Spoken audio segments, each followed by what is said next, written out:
Bobby, get your ass up here and sign this contract. So Raw starts off with Becky Lynch and Adam Pearce in the ring, and Becky is talking about the Elimination Chamber and talking about WrestleMania 39 and how she wants to have an opportunity at the Raw Women's Championship, and she's trying to ask Adam Pearce if there's any way that she can be in it.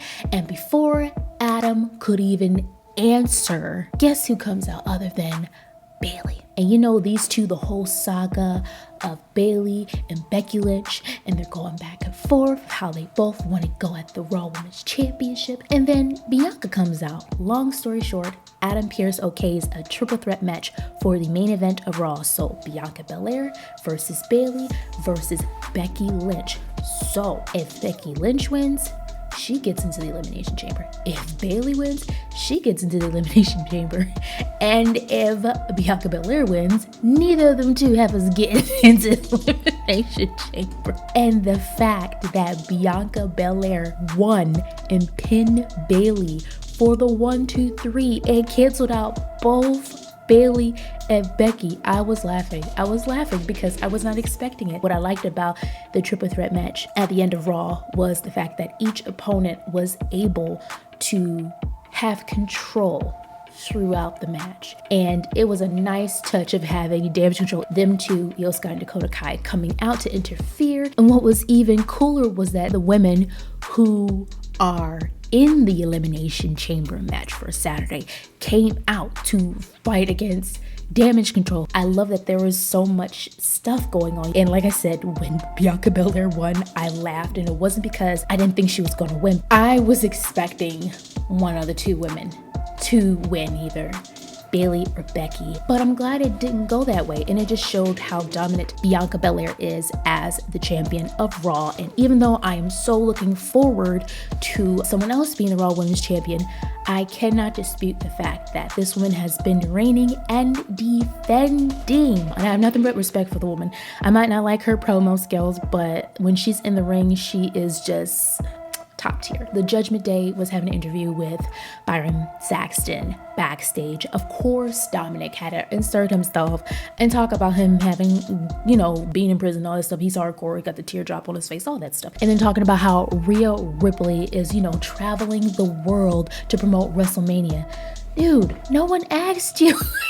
I feel like Dominic is finally getting to this role that has been created for him, not only just in Judgment Day, but just him as a character. As annoying as it is, I'm not bored of it. And I feel like that is a really good sign. Like, even if I'm annoyed with your character, the fact that I still am invested into what you're doing, the fact that the crowd was chanting, "We want mommy." No, we don't want mommy. Y'all need to stop. Honestly, this match was okay. Judgment Day was definitely overpowering the Street Profits. I just felt like this match was more of a filler, and it wasn't as good as it could have been. Of course, Damian Priest and Finn Balor won the match. Who comes out? None other than Edge and Beth Phoenix. And I was just like, oh shoot, we about to get a rumble. Edge and Beth Phoenix came out to rescue the Street Profits. And they're going at Finn, and they're going at Damian Priest,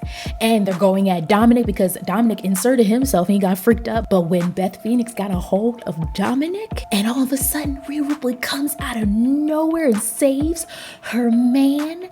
And when Rhea Ripley did a riptide on Beth Phoenix, oh my gosh, I know we are getting that mixed tag team match at Elimination Chamber. Edge and Beth Phoenix versus Finn Balor and Rhea Ripley. Like, I'm looking forward to this match so much. Howdy partner Brock Lesnar is done with the shiznit. He is tired of chasing Bobby Lashley to sign this dang contract for the Elimination Chamber match. When Bobby Lashley came out, he came out with like 12 security guards, and he had his own table and his own chair because he was not getting in the ring. And I can literally count the number of times that Brock was like, "Bobby, get your ass up here and sign this contract. You get your ass up here and sign this contract. Bobby, if you don't come up here and sign this contract, I'm gonna come down there and beat your ass." And it was funny because the crowd was chanting, "Bobby's scared, Bobby's scared." And quite frankly, I was just like, wait a minute, it can't be. Bobby Lashley is not scared. Like, come on.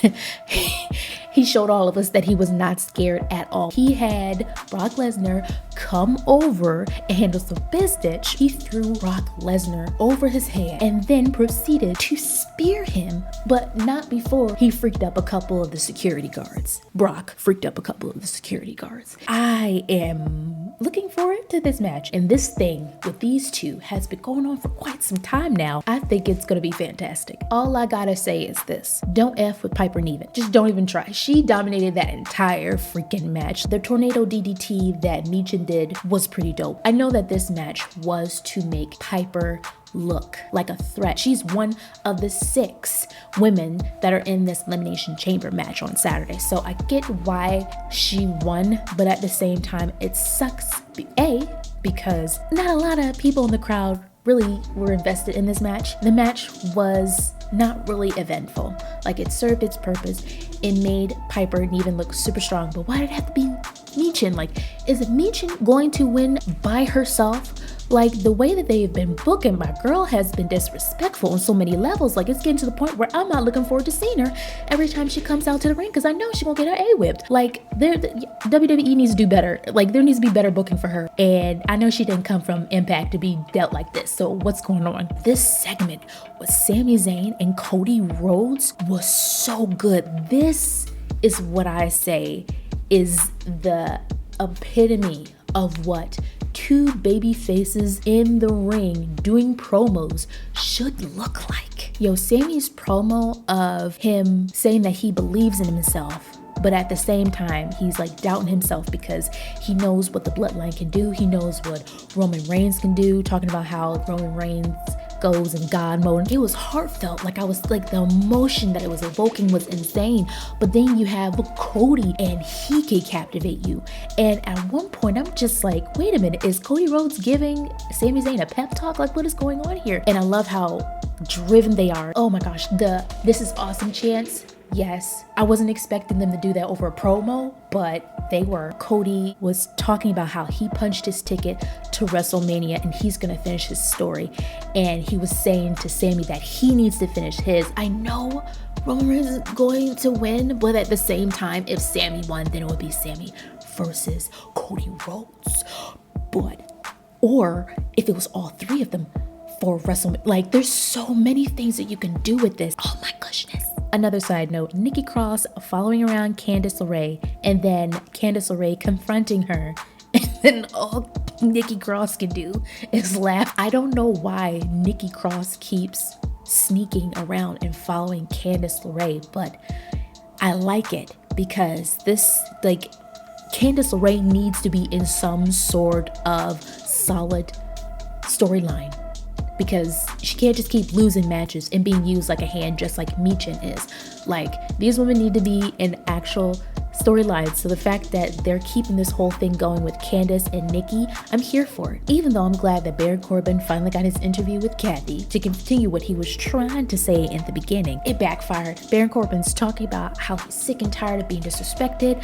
I'm thinking this is leading to him going away from the whole happy, rich, poor Corbin thing that he's been doing for a while and going back to the lone wolf. I'm here for it. But when he starts talking about Sami Zayn, and then he starts talking about Cody Rhodes and talking bad about them, talking smacks and talking about his brother, talking about his father, trigger, and then you got Cody coming out and he's behind him. Baron Corbin has no idea. But then you bring in Dusty Rhodes and then he got triggered and then he just started effing up Baron Corbin, and then the Raw went out to the ring and then they're fighting and then it turns into a match, and very short, Cody F's him up.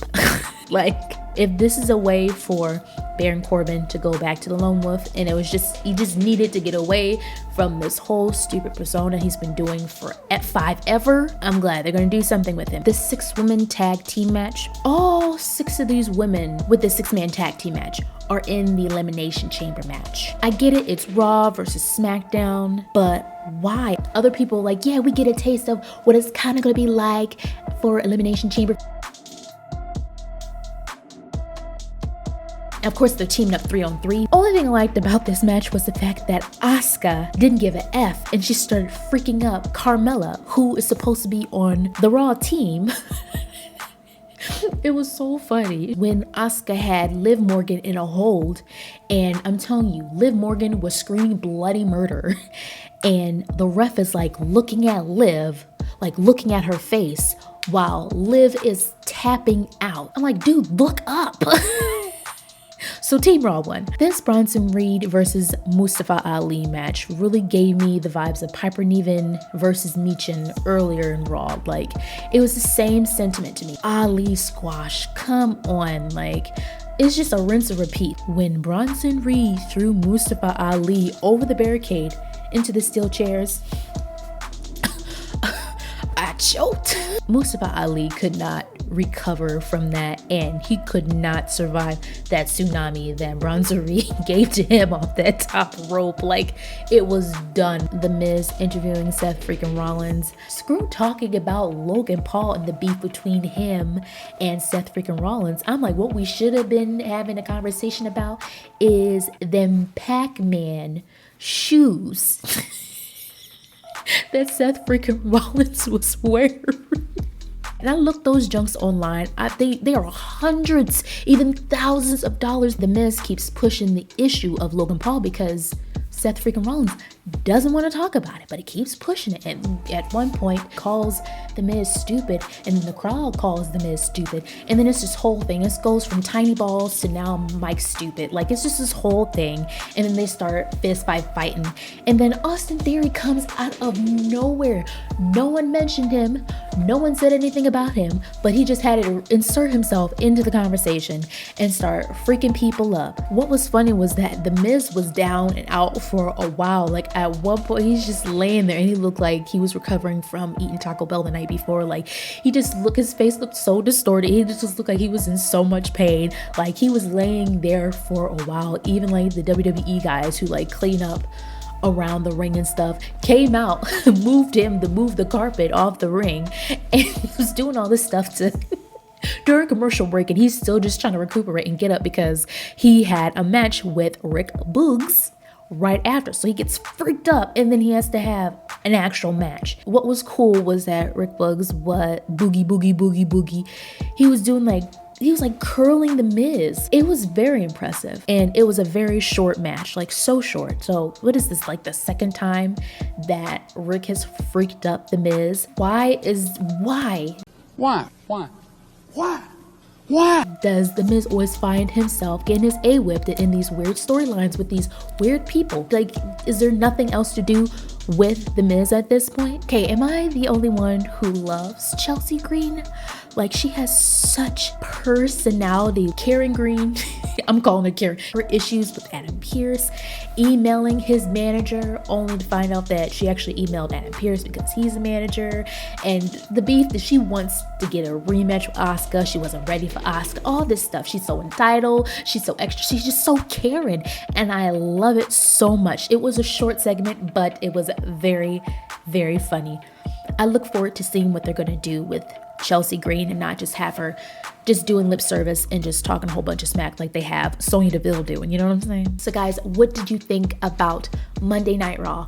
Don't forget to like, comment, and subscribe for more episodes. Thank you guys so much for watching. Signing off. Bye.